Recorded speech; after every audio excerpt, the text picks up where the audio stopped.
আপনি ক্ষমতায় থাকার জন্য লাশকে সিঁড়ি বানিয়ে লাশের সিঁড়ির বেয়ে বেয়ে উপরে উঠেছেন। সুদীর্ঘ 16টি বছর কত মানুষকে আপনি হত্যা করেছেন। এই হত্যার হিসাব আল্লাহর কাছে আপনার দেওয়া লাগবে না? কত মাকে আপনি সন্তানহারা করেছেন, কত শিশুকে আপনি এতিম করেছেন, কত স্ত্রীকে আপনি বিধবা করেছেন শুধুমাত্র ক্ষমতার নস্তব ঠিক রাখার জন্য, শুধুমাত্র ক্ষমতার চেয়ারে থাকার জন্য কত মানুষকে আপনি হত্যা করেছেন। আপনি কি জানেন না ক্ষমতা দেওয়ার মালিক আল্লাহ এবং ক্ষমতা নেওয়ার মালিকও আল্লাহ। আল্লাহ রাব্বুল আলামিন পবিত্র কোরআনুল কারীমের 3 নম্বর সূরা সূরাতুল আল ইমরানের 26 নম্বর আয়াতে বলেন, কুলিল্লাহুম্মা মালিকাল মুলকি তুতিল মুলকা মান তাশাউ ওয়া তানজিউল মুলকা মিম্মান তাশাউ ওয়া তুইজ্জু মান তাশাউ ওয়া তুযিল্লু মান তাশাউ বিয়াদিকাল খায়র ইন্নাকা আলা কুল্লি শাইইন কাদির। আল্লাহ রাব্বুল আলামিন বলেন, আসমান জমিনের মালিক আমি আল্লাহ। আমি আল্লাহ যাকে খুশি ক্ষমতা দান করি, যাকে খুশি তার কাছ থেকে ক্ষমতা ছিনিয়ে নিই।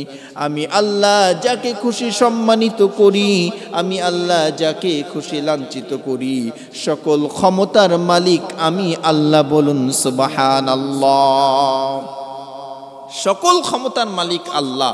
আল্লাহ যাকে খুশি ক্ষমতা দেন, যাকে খুশি তাকে ক্ষমতার চেয়ার থেকে থাপ্পড় মেরে নামিয়ে দেন।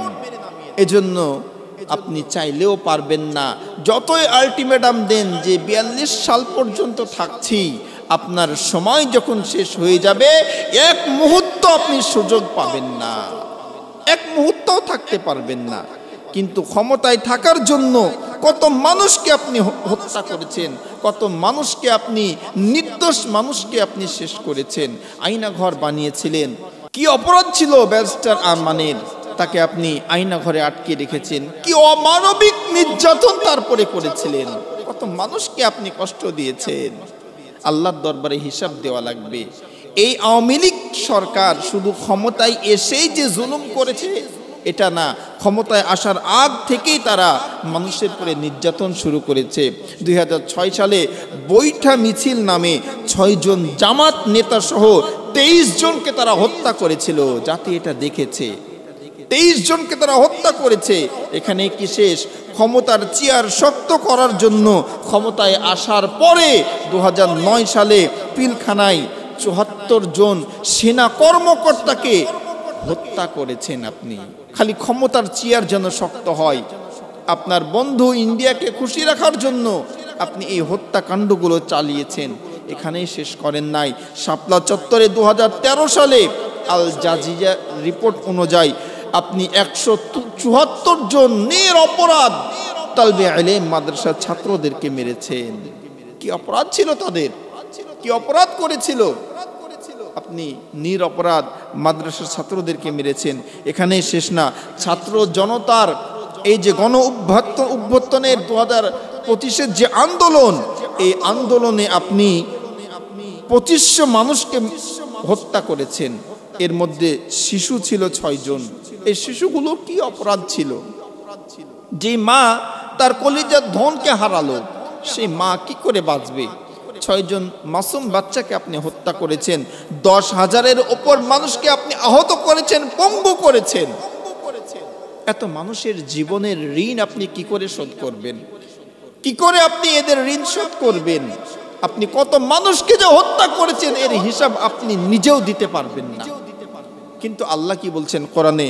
আল্লাহ রাব্বুল আলামিন পবিত্র কোরআনুল কারীমের 5 নম্বর সূরা মাইদার 32 নম্বর আয়াতে বলছে, আন্নাহু মান কাতালা নাফসান বিগাইরি নাফসিন আও ফাসাদিন ফিল আরদি ফাকান্নামা কাতালান নাসা জামিআ। কেউ যদি একটা নিরপরাধ মানুষকে মারে, সে যেন পুরো পৃথিবীর সকল মানুষকে মারলো। আর কেউ যদি একটা নিরপরাধ মানুষকে বাঁচিয়ে দেয়, সে যেন পুরো পৃথিবীর মানুষকে বাঁচিয়ে দিল। তো কত নিরপরাধ মানুষকে আপনি হত্যা করেছেন শুধু ক্ষমতার চেয়ারটাকে ঠিক রাখার জন্য। কই থাকতে তো পারলেন না, থাকতে তো পারলেন না, পালিয়ে যেতে হলো। এই মানুষগুলোকে হত্যা করলেন, আপনি একবারও কি চিন্তা করেন নাই ওই জায়গাতে আপনি যদি থাকতেন, আপনি যাকে হত্যা করছেন, যাকে কষ্ট দিচ্ছেন, যাকে আয়না ঘরে আটকে রেখেছেন, ওই জায়গাতে আপনি যদি থাকতেন আপনি কি চাইতেন? আপনি চাইতেন না যে আমাকে ছেড়ে দেওয়া হোক, আমার জীবনটা ভিক্ষা দেওয়া হোক, আমারও সন্তান আছে, পরিবার আছে। আপনি কত নিরপরাধ মানুষকে হত্যা করেছেন। মানুষের অন্তঃকরণের মধ্যে আপনি থাকার জন্য, আপনার বাবাকে রাখার জন্য কত ভাস্কর্য তৈরি করেছিলেন, কোটি কোটি টাকা খরচ করেছেন। কিন্তু এই 5 আগস্টে আমরা দেখেছি আসলে জোর করে মানুষের অন্তঃকরণে, মানুষের হৃদয়ে থাকা যায় না। জোর করে থাকার জায়গা এটা না। মানুষের ভালোবাসা অর্জন করতে হলে কাজ করতে হয়। আপনি যদি কাজ করতেন এমনি মানুষ আপনাকে ভালোবাসতো। ভাস্কর্যের প্রয়োজন ছিল না, যে এই ভাস্কর্যগুলো 5 আগস্টের পরে মানুষ দাঁড়িয়ে পেশাব করেছে। আপনি চিন্তা করেন যে মানুষের কোন জায়গাতে আপনি আছেন, যে আপনার ক্ষমতা থেকে ক্ষমতাচ্যুত হওয়ার পরেই আপনার বাবার ভাস্কর্যের পরে দাঁড়িয়ে মানুষ পেশাব করেছে। একবার এসে দেখে যান আপনার বানানো আপনার বাবার ভাস্কর্য কয়টা ঠিক আছে, একটু এসে দেখে যান। জোর করে মানুষের মনে জায়গা পাওয়া যায় না, কাজ করতে হয়, মানুষকে ভালোবাসতে হয়। এই কথাগুলো শুনে আপনাদের অনেকের আবার অ্যালার্জি শুরু হবে যে হুজুর আওয়ামী লীগকে ওয়াশ করছে, ভালো লাগবে না শুনতে। যদি কারো ভালো না লাগে তবে পবিত্র কোরআনুল কারিমের একটি আয়াতে কারিমা 2 নম্বর সূরা বাকারার 7 নম্বর আয়াত, এই আয়াতটা একটু বাড়ি গিয়ে তরজমা দেখবেন, তবে বুঝতে পারবেন। আল্লাহ রাব্বুল আলামিন বলছেন, খাতামাল্লাহু আলা কুলুবিহিম ওয়া আলা সামঈহিম ওয়া আলা আবসারিহিম গিশাওয়া। আল্লাহ রাব্বুল আলামিন বলেন, আমি তাদের চোখের উপরে মোহর মেরে দিয়েছি, আমি তাদের চোখের উপরে কানে মোহর মেরে দিয়েছি, তাদের চোখের উপরে পর্দা ফেলে দিয়েছি। আমি আল্লাহ রাব্বুল আলামিন তাদেরকে ভালো মন্দ বিচার করার ক্ষমতা তাদের থেকে নিয়ে নিয়েছি।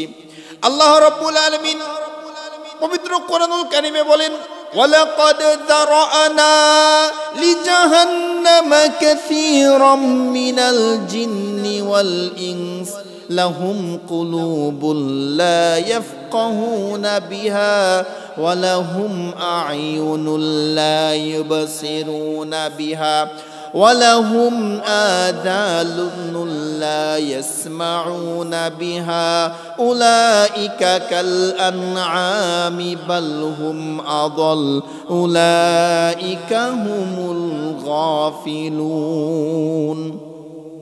আল্লাহ রাব্বুল আলামিন বলেন, আমি কিছু জিন আর মানুষকে তৈরি করেছি ওদেরকে জাহান্নামে দেওয়ার জন্যই। তাদেরকে আমি কান দিয়েছিলাম, কান দিয়ে ভালো কিছু শুনে নাই, চোখ দিয়েছিলাম, চোখ দিয়ে ভালো কিছু দেখে নাই, অন্তর দিয়েছিলাম, অন্তর দিয়ে ভালো কিছু চিন্তা করে নাই। আল্লাহ বলছেন, উলাইকা কাল আনআম, তারা চতুষ্পর জন্তু, বালহুম আযাল, শুধু চতুষ্পর জন্তু বলেই আল্লাহ ক্ষান্ত হন নাই। আল্লাহ বলছেন বালহুম আযাল, এরা চতুষ্পর জন্তুর চেয়েও খারাপ। উলাইকা হুমুল গাফিলুন, তারা গাফেল। এজন্য ভাই, ভালোকে ভালো, খারাপকে খারাপ, এটা আপনার বলাই লাগবে। আপনি যদি ভালোকে ভালো না বলেন, খারাপকে খারাপ না বলেন, তাহলে আপনি চতুষ্পর জন্তুর চেয়েও খারাপ হয়ে যাবেন। এজন্য আসুন আমরা শিক্ষা নিই, এই আওয়ামী লীগ সরকার থেকে শিক্ষা নিই, আমরা যেন মানুষের উপরে জুলুম না করি, মানুষের উপরে নির্যাতন না করি। যদি জুলুম করেন তবে আপনার অবস্থাও কিন্তু এমন হতে পারে। আমরা লক্ষ্য করে দেখেছি, বিএনপি ক্ষমতায় আসতে না আসতেই জামাত ইসলামকে বিভিন্নভাবে কটূক্তি করছে, জামাত ইসলামের বিভিন্ন নেতাকে বিভিন্নভাবে কটূক্তি করছে, হেফাজতে ইসলামের নেতাদেরকে কটূক্তি করছে। আমি স্পষ্ট রূপে বলে দিতে চাই, আপনারা ইতিহাস থেকে শিক্ষা নেন। আপনারাও যদি আওয়ামী লীগের মতো এরকম কাজ করেন, অতি শীঘ্র এই দেশের জনগণ আপনাদের ওপরেও উঠে দাঁড়াবে, আপনাদেরকেও এই দেশ ছাড়া করবে। এই জন্য শিক্ষা নেন, জুলুম করেন না, নির্যাতন করেন না, মানুষকে মানুষের সম্মান দিতে শিখেন। যাকে তাকে রাজাকার, যাকে তাকে মৌলবাদ বলে ফেলছেন। আপনারা কি খেয়াল করেন নাই আওয়ামী লীগ সরকার পতনের মূল যে কথাটা ছিল কি ছিল বলেন? যে রাজাকারের সন্তানেরা আমার মুক্তিযোদ্ধার নাতিপুতি চাকরি পাবে না, তো রাজাকারের সন্তানেরা পাবে। এই যে রাজাকার, এই রাজাকার ট্যাগ দিয়েই আল্লাহ এই আওয়ামী লীগকে নামিয়েছে। এই জন্য খুব খেয়াল, খুব সাবধান, জবান খুব খেয়াল করে ব্যবহার করবেন। আল্লাহ রাব্বুল আলামিন আমাদেরকে বুঝার তৌফিক দান করুন, আমিন।